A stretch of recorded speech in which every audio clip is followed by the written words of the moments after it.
It all started when the landlord warned me about the basement. "The light down there is unreliable," she said with a faint smile, handing over the keys. "And the last tenant claimed they heard things." I laughed it off. I had just moved to this quiet town, and the rent for the old house was unbelievably cheap. A flickering bulb and creaky floors didn't scare me. For the first few days, I avoided the basement. I didn't need anything down there, and I figured the stories were just her way of adding some mystique to the place. But one evening, as I unpacked boxes in the living room, I realized I couldn't find the box with my winter clothes. With a sigh, I remembered it was one of the few I'd haphazardly dumped in the basement during the move. Grabbing a flashlight just in case, I headed downstairs. The basement door groaned on its hinges, and a damp, earthy smell hit me as I stepped inside. The staircase descended steeply, and the light switch at the top did nothing.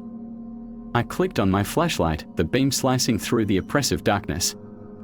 The basement was larger than I expected, with a low ceiling and walls lined with shelves holding old, dusty jars.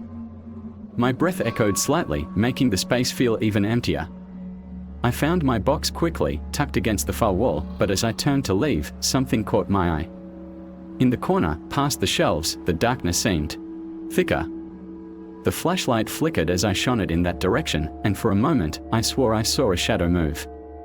I froze, my heart pounding. "Hello," I called, my voice shaky. No answer. Just the faint drip of water somewhere in the distance. I tried to laugh it off. Maybe it was a trick of the light or my imagination running wild. But as I turned to go back up the stairs, the flashlight flickered again, and the bulb overhead sputtered to life for just a second.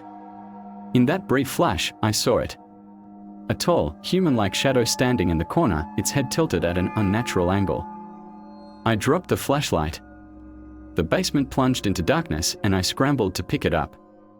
When I turned it back on, the corner was empty. My pulse hammered in my ears as I bolted up the stairs, slamming the door behind me. That night, I told myself it was nothing. The shadows, the unreliable light, it was just my mind playing tricks. But I couldn't shake the feeling of being watched. Every creak of the house made me jump, and I barely slept. The next day, I resolved to avoid the basement altogether. But by evening, I noticed something unsettling. The basement door, which I was sure I'd locked, was slightly ajar. I closed it firmly, even placing a chair against the handle for good measure. But when I woke up the next morning, the door was wide open, the chair moved aside. My stomach churned. Maybe I'd been sleepwalking, I told myself, though I'd never done that before. The third night was worse. Around midnight, I heard faint shuffling coming from below. It wasn't the sound of pipes or the house settling. It was deliberate, like someone dragging their feet across the floor. Terrified but determined, I grabbed the flashlight and a kitchen knife. My hand trembled as I pushed the basement door open. The sound stopped immediately. The stairs creaked under my weight as I descended, the knife clutched tightly in one hand and the flashlight in the other. The basement looked the same, dim, damp, and quiet. But then I noticed something new. On the dusty floor, leading from the bottom of the stairs to the far corner, were footprints. Bare, human footprints, impossibly large and wet. They stopped abruptly at the corner where I'd seen the shadow. The air grew heavy, pressing against my chest. I turned to run, but the flashlight flickered again and went out completely. Panic consumed me as I fumbled in the dark, blindly feeling for the staircase. Then I heard it. A low, guttural growl, so close it felt like it was right next to my ear. Hot breath brushed against my neck. I screamed and bolted up the stairs, tripping and scraping my knees but not stopping.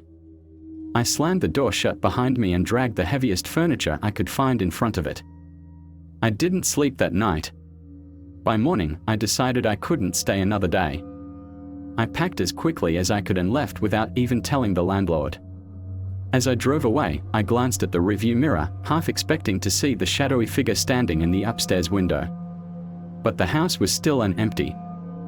I never went back for the rest of my things. Sometimes, I'll wake in the middle of the night, sure I've heard that same guttural growl or felt breath against my neck. And every so often, I'll find my bedroom door ajar, even though I know I locked it.